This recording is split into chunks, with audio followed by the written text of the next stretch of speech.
আল্লাহ রাব্বুল আলামিন এই দুনিয়াতে যত পানি সৃষ্টি করেছেন সেই পানিগুলো থেকে এক ফোঁটা পানিও আল্লাহ পাক চান না এবং আল্লাহর কোনো প্রয়োজন নেই।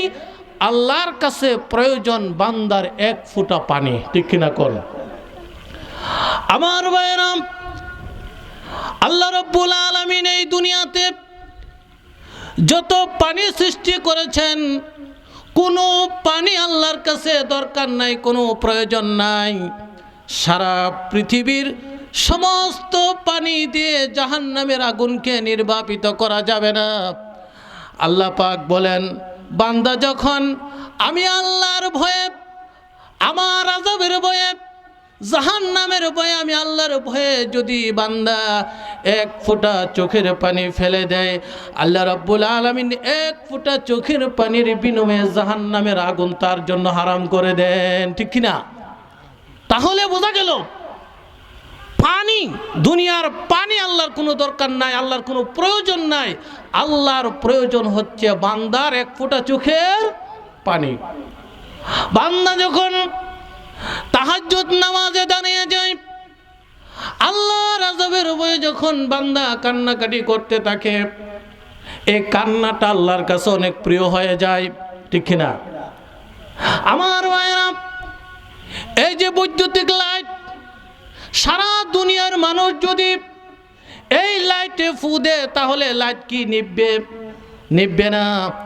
এই লাইট নির্বাপিত করার জন্য, নিবানোর জন্য সুইচ আছে। জায়গা মতো যখন সুইচে টিপ দেওয়া হবে সবগুলো লাইট একসাথে নির্বাপিত হয়ে যাবে।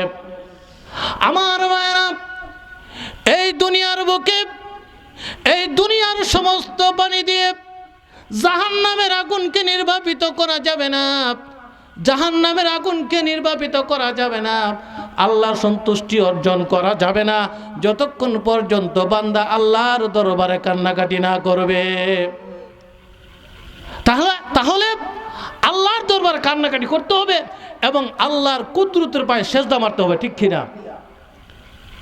আল্লাহর বান্দা বান্দীরা যখন যুবক হোক, যুবতী হোক, বৃদ্ধ হোক, যে কোনো শ্রেণীর লোক আল্লাহর কুদরতের পায়ে যখন সেজদা মারে, আল্লাহর বান্দার মাঝে তখন পার্থক্য থাকে না, আড়াল থাকে না, অন্তরায় থাকে না। যে বান্দা আল্লাহ রাব্বুল আলামিনের কুদরতে পায়ে সেজদা মারে, ওই বান্দা, ওই বান্দি আর আল্লাহর মাঝে কোনো অন্তরায় থাকে না, সরাসরি আল্লাহর সাথে কানেকশন হয়ে যায়।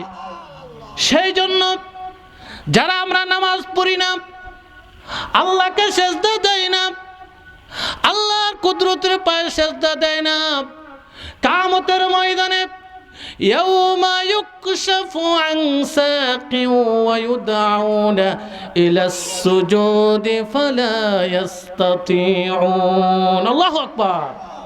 কিয়ামতের ময়দানে আল্লাহ রাব্বুল আলামিনের সাক যখন উন্মোচিত হয়ে যাবে আর আল্লাহকে সেজদা দেওয়ার জন্য বলা হবে, এই দুনিয়ার বুকে যারা 5 ওয়াক্তের নামাজ সঠিকভাবে আদায় করেছে, নফল নামাজ আদায় করেছে, তাহাজ্জুদের নামাজ আদায় করেছে, যারা বেশি বেশি আল্লাহকে সেজদা দিয়েছে, ওই কঠিন সময়ে যখন কেউ আপন হবে না, সকলেই পর হয়ে যাবে, ঠিক কিনা কোন? আল্লাহ পাক বলেন, ইয়াউমা ইয়াফিরুল মারউ মিন আখিহি ওয়া উম্মিহি ওয়া আবিহি ওয়া সাহিবাতিহি ওয়া বানি, ঠিক কিনা? ইয়াউমা ইয়াফিরুল মারউ মিন আখিহি। আল্লাহ রাব্বুল আলামিন এইখানে নিকটতম কয়েকজন ব্যক্তির কথা উল্লেখ করেছেন যারা এই পৃথিবীর জীবনে তারা আমাদের সবচেয়ে নিকটবর্তী। ইয়াউমা ইয়াফিরুল মারউ মিন আখি, এই যে ভাই সবচেয়ে নিকটবর্তী, ঠিক কিনা? ওয়া উম্মিহি, মা সবচেয়ে নিকটবর্তী, ওয়া আবিহি, পিতা সবচেয়ে নিকটবর্তী, ঠিক কিনা? আখিহি ওয়া উম্মিহি ওয়া আবিহি ওয়া সাহিবাতিহি ওয়া বানি, স্ত্রী এবং সন্তান এরা হচ্ছে সবচেয়ে নিকটবর্তী, ঠিক কিনা কোন? আপনি যখন মুসিবতে পড়ে যান, অসুস্থ যখন হয়ে যান তখন আপনার মা, আপনার বাপ, আপনার ভাই, আপনার স্ত্রী, আপনার ছেলে তারাই তো ডাক্তারের কাছে নিয়ে যায়, তারাই তো হাসপাতালে নিয়ে যায়, তারাই তো সদর হাসপাতালে নিয়ে যায়, তারাই তো ঢাকাতে নিয়ে যায়। মুসিবতের সময় তারা সহযোগিতা করে, আপ্যায়ন করে, তারা সকল কিছুর বন্দোবস্ত করে দেয়, ঠিক কিনা কোন? এমন এক সময় এসে যাবে আল্লাহ রাব্বুল আলামিন বলেন, এক ভাই আরেক ভাই থেকে পলায়ন করবে, স্বামী স্ত্রী থেকে পলায়ন করবে, স্ত্রী স্বামী থেকে পলায়ন করবে, মা বাপ সন্তান সন্ততি থেকে পলায়ন করবে, সন্তান সন্ততি মা বাপ থেকে পলায়ন করবে।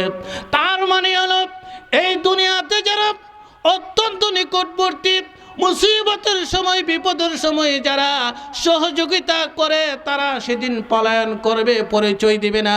ভাই বলবে দুনিয়ার জীবনে আমার কোনো ভাই ছিল না, স্ত্রী বলবে দুনিয়ার জীবনে আমার কোনো স্বামী ছিল না, স্বামী বলবে দুনিয়ার জীবনে আমার কোনো স্ত্রী ছিল না।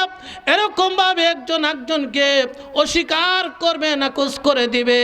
ওই কঠিন সময়ে আল্লাহ রাব্বুল আলামিন সহযোগিতা করবেন। আল্লাহর কুদরতে পায়ে সেজদা মারলে আর এক ফোঁটা চোখের পানি ফেলে দিলে ওই কঠিন সময়ে আল্লাহর কুদরতের পায়ে সেজদা দেওয়া যাবে, তারা সেজদা দিতে পারবে। আর যারা দুনিয়ার জীবনে মহান আল্লাহ রাব্বুল আলামিনের কুদরতে পায়ে সেজদা দেয় নাই, তারা আল্লাহর দরবারে সেদিন সেজদা দিতে পারবে না। আল্লাহর কাছে সেজদা চোখের পানি অনেক প্রিয়, ঠিক কিনা কোন? পাথর আল্লাহর আযাবের ভয়ে কান্দে। হযরতে মূসা আলাইহিস সালাম আল্লাহর সাথে মোলাকাত করার জন্য, আল্লাহর সাথে কথা বলার জন্য তুর পাহাড়ের দিকে রওনা হয়ে গেছেন। তিনি যাওয়ার পথে পাথরের কান্নার আওয়াজ শুনতে পেলেন। পাথর কান্দে। কে কান্দে? পাথর কান্দে।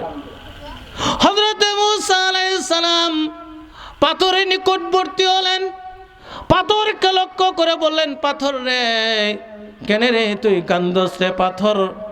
এই পাথর, তোর কি দুঃখ, কি কষ্ট?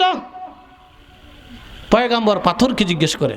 পাথর তো এটা, তার বাক শক্তি নাই, কথা বলার ক্ষমতা নাই। এখন সে পাথরের জবান আল্লাহ খুলে দিয়েছে। সুবহানাল্লাহ বলেন। আল্লাহর পয়গম্বর হযরতে মূসা আলাইহিস সালাম যখন পাথরকে জিজ্ঞাসা করলেন, পাথর রে, কেন রে তুই কান্দস, তোর এত দুঃখ, এত কষ্ট রে পাথর? পাথরের জবান খুলে যায় আর বলে, পয়গম্বর, আমি শুনেছি আল্লাহ রাব্বুল আলামিন নাকি পাথরকে দিয়ে জাহান্নামের ইন্ধন বানাবে। وقودها الناس والحجارة أعدت للكافرين। জাহান্নামের ইন্ধন হবে পাথর আর মানুষ। আল্লাহর এই কথাটা বুঝে আমি আল্লাহর আযাবের বয়ে, আল্লাহর শাস্তির বয়ে আমি কান্না করতেছি পয়গম্বর।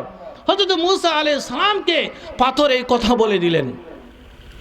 হযরত মূসা আলাইহিস সালাম পাথরকে লক্ষ্য করে বললেন, এই পাথর, চিন্তা করিস না, আর ক্রন্দন করতে হবে না।